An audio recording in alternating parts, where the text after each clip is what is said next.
Yan, nandito tayo sa UP. Sinong mga kasama ko? I'm Errol po. Errol. And I'm Janine po. mga estudyante ba kayo? Yes po, ng UP. Anong year nyo na? Fourth year po. Fourth year? Graduating ka na? Yes po. Kailan yan? This sem po sana. Okay. So parang... Hindi, huwag kang mag-alala. may edit. Ikaw. Fourth year na Fourth din year po. ka rin. Graduating din po. This sem. Kamusta naman yung experience nyo dito sa UP? Okay naman po. Medyo mahirap pero malapit na. Malapit na. May mga ano na ba kayo yung parang napupusuhan na let's say saan kayo papasok na after nito? I plano po namin mag-med school diretso. Pero if hindi pa pala rin, baka mag-industry na lang muna kami. Okay. So, magkano yung tingin nyo expected salary niyan? Based sa mga naririnig-rinig ko, mga around 20 to 25 starting po. Mataas na ba sa'yo yun? Kaya Hindi ba? po. Hindi po siya livable. Hindi siya livable. Hindi today's economy. Tao po. Sa'yo. Ganun din po since same naman po kami ng degree program. Plan po sana namin if hindi mag-med school, mag-try muna kami mag-exam for PAM and then ayun, maghanap ng work Okay. sa industry. Saan yan? Dito lang din sa Calambay area.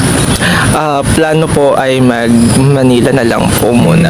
Para mas mataas yung rate. Oo, tama. So, naging parang ano na rin ba kayo? Parang concerned na rin kayo sa mga economics. Yes po. Kasi directly affected din naman po yung mga estudyante. Okay, good. May mga past jobs na ba kayo before? Wala pa. Wala pa po. Ikaw? Ano po? Past jobs before nakapag-try? Ay, wala pa po. Wala pa. So, ayan, gugulatin kayo ng ano, ng sistema, ng realidad. So, no, since sa pag-usapan natin economy, di ba? Sa parating na kasi yung, alam niyo ba yung nag-announce si BP Sara na tatakbo siyang president? Yes po. Nakakita ko lang po kanina. Kanina, ikaw? Opo, pero hindi ko pa po masyado na papanood kasi maghapon po kaming nagkaklase. Pero nakita ko. Pero yung buod naman kasi nun is tatakbo raw siya. Sa tingin nyo ba, like, kunwari today, 2028 yung election, ngayong araw, sino sa tingin nyo yung pwedeng makatalo or magbigay sa kanya ng laban sa pagka-presidente? Wait lang. Sige. Iisip pa po ako nung magad. Kunwari today, may election na ngayon, tapos sa kabilang team, di ba, ano siya, unit team, di ba? Apo. So, parang nawala na rin, no? Joke lang. Unity. Nabuwag na. Kunwari, sino yung sa tingin yung pwedeng magbigay ng kumbaga may tinatawag na laban sa kayo? Isip muna kayo, wait lang. May napupusuan ba kayo? Ikaw, ano ka ba? Hindi ko po alam sinong possible, pero siguro si Senator Risa. Si Senator Risa, okay. Apo. So, tingin ko may chance po siya since lagi din naman po siyang nananalo as senator yung mga past. Tapos very vocal din siya, di Yes ba? po. Tapos I think sa pink din siya, no? Yes Sa po. pink siya. So, sa tingin mo ba, like, kunwari, Tingin ko po may chance naman po if ever na ngayon mag-start po siya na yun. mag-announce din siya? Yes po. So, mananalo siya? May chance. May chance. So, ano? May chance. Yes. Hindi natin nilatanggal niya. Yes. Sa'yo, sa tingin mo? Ako sa if babae and ewan ko if kabilang side, if may polarity man sa politics, siguro si Risa Hontiveros Risa din. din. Kasi given dun sa mga political climate and then yung mga current issues natin, mas siya yung nangunguna sa pag-forward ng mga issues na yun para pag-usapan lalo sa Pilipinas. And then siguro if lalaki man, Yeah. siguro si either si Bam, Si Bam Aquino. or si Kiko Pangilinan. Ayun. Ayun. Sila lang yung may fighting chance, ano? Opo, since medyo may pagka-patriarchal pa po yung society natin, so Yeah. baka may hindi pa po bilib sa mga kababaihan. Parang yung pag girl to girl, baka hindi mahirapan si Miss Risa. Opo, may chance na baka mahirapan. Ayun. Very, yung mga sagot niya, very, parang nanghihina kayo. Okay, wag na. Lagyan natin ng background song na comedy para hindi siya na So, ayun, yun na yung yun yung pinakamahirap na part. Punta tayo sa, let's say, showbiz naman. Okay lang ba? Punta tayo sa showbiz. Okay po. Sa pang showbiz. Kung papapiliin ka, sino sa tingin mo yung parang may hawak ng P-pop genre ngayon? Is it BINI or SB19? For me, I think Bini po. Bini. Yung mas. Pero since SB19 yung nauna, parang sila yung nagpakilala ng P-pop. Yan. Pero ngayon, tingin ko mas Bini yung mas kilala ng mga tao. Parang ang nag-push talaga Bini para sa. For me. Do you think mas maganda Pero yan? siguro ako kasi medyo bias ako. Sino ka ba? Kasi, Bini ka ba? Paano? Strip mo yung ako Bini. Oo, mas trip ko. So parang siguro sa perspective ko, mas sila yung lagi ko nakikita. Ayan. How about sa'yo? Siguro for me, mas kilala rin po yung Bini. Pero hindi naman po natin ikakailan na yung SB19 talaga yung pinaka-unang naging mainstream Yeah. internationally. Pero currently, siguro Bini po. Bini, ang ano mo. Sinong bias mo sa Bini? Wala po ako nakikinig lang Nakikinig po ka ako. lang. Sa salamin mga ganyan. Okay. Sige, so yun yung sa showbiz natin. Ngayon, pag-usapan naman natin yung babiral, no, si dating sex bomb. Alam mo ba yun? So, meron kasi siyang anak na trans. Then I think yung husband niya ngayon, which is stepfather nung trans na tama ba ano pangalan ng Nakalimutan. Easy Trazona ba? Or Apo. parang nagpalit na siya, Sofia na ata yung Ay, yung anak niyo si Sofia na Sofia. ngayon. Parang Andre siya. Yeah, Andre siya before. Okay. So, ano masabi mo dun sa mga mga gumagamit ng mga ganong argument like biblical to judge someone? Ano bang opinion mo dun?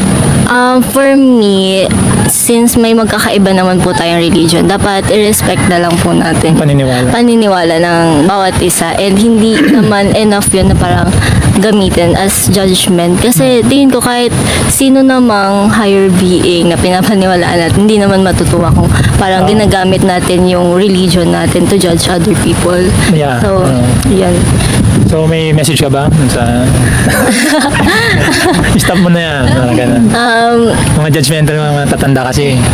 Yung mga judge, So, sige, may isip ko. Ikaw, anong masasabi mo dun? Ginagamit niya Yung religion. Yeah. Siguro sa akin, since medyo may konting alam ako sa history, even before tayo ma-colonize ng mga Spanish ba yan? Spanish tama? Tama. Ay, meron na tayong concept ng babaylan. Eh, yung mga babaylan, di ba, may mga lalaki rin sila. May mga ilang babaylan na lalaki tapos nagbibihis mga babae, ganyan. So in a way, meron na rin trans sa Okay. Philippine history. I don't know, baka makancel ako. Baka mali-mali sinasabi ko. Hindi guys, ito ay opinion lang. Ayun. Strict interview. So, given dun sa rich history natin, na even before tayo ma-colonize ng Spaniards, Yeah. I think hindi magandang justification yung religion para lang ma-suppress yung identity ng isang Yeah. tao. Kasi, hindi lang naman religion yung nagpapaikot sa society natin. Hindi lang aspect ng religion yung tinitignan, especially sa identidad ng isang tao. So, I think mas okay na i-respect yung freedom Yeah. and free will. Kasi complex individuals tayo. Yes, Human exactly. beings are complex Yes. creatures. Yes po. Okay, tama. Ano naman sa inyo no, na dahil daw kay Sir Alvin is nag-resign sa sex bomb si Miss Easy. Ano masabi mo doon? Dapat bang isuko ng babae yung dream niya or job niya para sa kanyang may bahay or husband?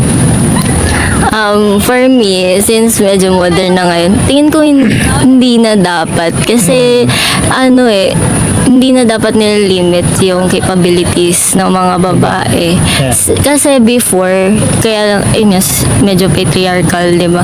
So, yung ang tingin nila sa babae is yun, laging sa household, yan, and hindi sila din nakakapag-aral, kaya yung mga like kilalang scientists or mga politicians puro lalaki, Yeah, ganun. tama. Pero yung panahon ngayon, marami na ring opportunity para sa mga babae, and hindi na dapat yun nalilimit yung kung ano yung value nila, and hindi dapat sila like under sa mga lalaki. Ayun, ganun.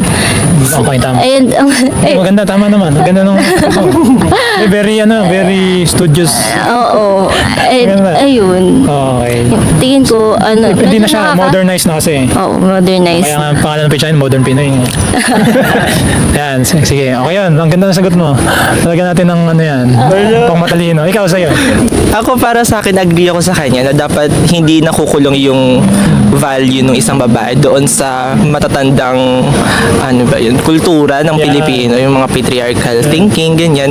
Kasi yung kung babalikan natin yung parang argument ng asawa ni Easy ba yun? Sex, Ni Miss Sex Bomb. si Alvin? Yeah. Alvin, ayun. Parang- Chipmunks. Joke lang. Parang ang sabi niya doon, bakit hahayaan niyang Trabaho. magsayaw sa harapan ng mga ibang lalaki na parang pwede siyang pagnasaan, ganyan. Para sa akin masyadong yung Yeah. pag-iisip nung asawa ni Alvin. Kasi kung sumayaw man siya, edi sumayaw siya. Pero kasi yung pag-perceive ng mga tao sa pagsayaw niya ay hindi na hawak nung nagper-perform. Tama. So kung ano yung nakikita mo and naisip mong nababastosan or for you, bastos yun, parang ikaw na yung may mali. Yan. Especially if nag-e-express lang naman siya ng sarili niya. Especially yung dream nga ni Easy. Sex Bomb Easy. Eh, art yun, di ba? Art Ayan. naman yun. Yes po. Okay, tama. Galing. Kaya ganun ka rin. Hindi, feeling ko more on sa kanya yun, yung pagsasabi niya na hindi maganda nga na nagsasayaw na ganun damit. So parang more on sa nagpapakita yun kung ano yung perspective niya. And sa akin lang, nakilala niya kasi yung asawa niya na nagsasayaw. Pipigilan yung sumayaw sa harap ng ibang tao. Bakit mong babaguhin yun? Eh, doon mo, nasidus ka din doon. Doon mo siya nakilala. Actually, oh. So, bakit? Makapagsidus ng ibang lalaki. Bakit ka ngayon babaguhin mo, di ba? Yan ang problema.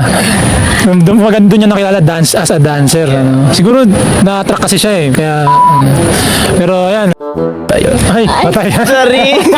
Blurred natin. Uy, wag yun. Medyo wala. Sige, hindi.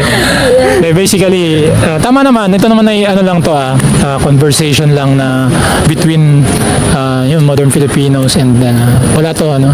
Yung Sir Alvin. Pag na-open ka dito, Sir Alvin.